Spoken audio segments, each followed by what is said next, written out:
Students, today we'll talk about your moments book chapter The Adventure of Toto, written by Ruskin Bond. Ruskin Bond is an Indian writer. इनके नाम से हमें लगता है कि ये कोई इंग्लिश राइटर हैं, बेसिकली ये एक इंडियन राइटर ही है। तो रस्किन बॉन्ड बताते हैं कि जो उनके दादाजी थे उनको जंगली जानवरों से बहुत प्रेम था, बहुत प्यार था। इसलिए उन्होंने क्या है, घर में एक छोटा सा प्राइवेट जू बना रखा था, एक चिड़ियाघर बना रखा था। हालांकि ये बात इनकी दादाजी को, जो इनकी ग्रैंड मदर थी, उनको बिल्कुल पसंद नहीं होती थी, और इसीलिए कई बार ये भी किसी नए जानवर को लाते थे तो दादी से छिपाते थे, उसको बताते नहीं थे। तो ग्रैंडफादर, अभी क्या है, इस चैप्टर में एक मंकी के बारे में बताया गया है जिसका नाम टोटो था। तो ग्रैंडफादर, रस्किन बॉन्ड के ग्रैंडफादर इस टोटो को लाए थे मात्र 5 रुपये में, और ये उस टाइम पे 5 रुपये बहुत होते थे। तो उसको डिस्क्राइब करते कहते हैं कि वो किस तरह टोटो दिखता था। उसके जो दांत थे वो बहुत चमकीले थे, एंड बिल्कुल लाइक पर्ल्स, मीन्स मोती जैसे थे। वह बहुत नोटी था। उसकी जो टेल थी, पूंछ, तो जंगली जानवरों की उनकी ब्यूटी को बढ़ा देती है। इसकी फिंगर्स बहुत सूखी थी, और उसके बाद जब ये लेकर आए थे तो ग्रैंडफादर को पता ही नहीं था, ग्रैंडमदर को पता नहीं चलने दिया था उन्होंने। और ग्रैंडफादर ने क्या है, सबसे पहले टोटो को बांध के रखा था, इसको कबर्ड में रखा था। कुछ घंटे बाद जब टोटो को देखने के लिए दादाजी और रस्किन बॉन्ड दोनों ही पहुँचे, तो उन्होंने क्या किया था, जिस खूंटी, पैग मतलब खूंटी होता है, जिस खूंटी से इसको बांधा था, जिस खूंटी से, उसको उखाड़ दिया था उसने।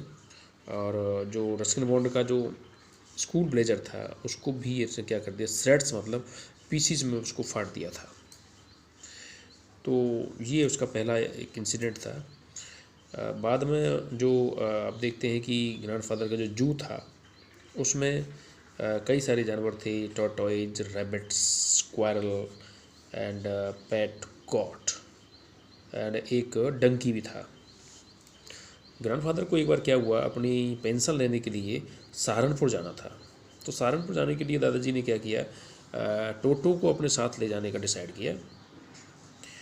तो टोटो को क्या किया उन्होंने, अपने बैग जो था, हैंगिंग बैग को वो अपना उसमें टोटो को उसमें पैक कर दिया था। और जैसे ही वो रेलवे स्टेशन पहुँचे थे तो क्या किया, टोटो नोटी तो था ही, उसने अपना जो सिर था उस बैग में से बाहर निकाला और टीसी की तरफ दांत दिखा दिए। आप जानते हैं कि मंकी को दांत दिखाने की बहुत आदत होती है। ऐसा उसने टीसी की तरफ किया तो टीसी भड़क गया, भाई ये क्या, आप जानवर को ले जा रहे हो। उसने क्या किया, कैटेगराइज कर दिया इसको, टोटो को मंकी ना बता के उसको डॉग बताया कि भाई डॉग है ये, तो डॉग है और इसका आपको पे करना पड़ेगा। असल में टीसी का इंटेंशन केवल पैसा लेना ही था। तो दादी को उसके लिए फिर क्या है, 3 रुपये देने पड़े। इसके बाद एक और इंसिडेंट है, दादी ने फिर इसको एक्सेप्ट कर लिया था टोटो को।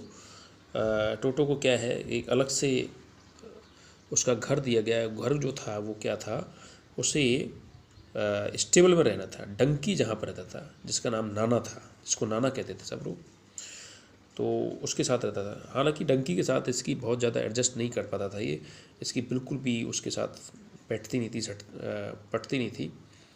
तो क्या है, ये डंकी के साथ बहुत सारी शैतानियाँ और बदमाशियाँ करता था। एक बार क्या हुआ कि एक विंटर डे में जब दादी ने एक केटल उस पर रख दी थी, स्टोव पर रखी थी, तो उसमें क्योंकि ठंड का मौसम था और पानी जब गर्म होने लगा तो क्या है, टोटो बार बार उस पानी को चेक करता था कितना गर्म हुआ है, तो उसे बड़ा अच्छा लगता था। उसने क्या किया, he got in that bottle in the kettle, वो उस केटल में उतर गया, बिल्कुल बैठ गया जाके, और नीचे से उसमें आग जल रही थी। तो धीरे धीरे क्या हुआ होगा, आप सोच सकते हैं कि पहले तो उसको अच्छा लगा क्योंकि ठंड का मौसम था, हॉपिंग मीन्स बार बार उछल रहा था ऊपर नीचे। लेकिन कुछ देर बाद क्या हुआ, जब पानी बहुत ज़्यादा गर्म होने लग गया तो अनबीरेबल टेम्परेचर हो गया, तो इसमें जलने लगा। और उसी टाइम पर दादी जी आई और उसे हॉल किया, मतलब उसे बाहर खींच के निकाला, नहीं तो ये जल ही गया होता। तो ये एक इंसिडेंट थी इसकी मिस्चीव्स की। ये बहुत मिस्चीवस था टोटो जो था।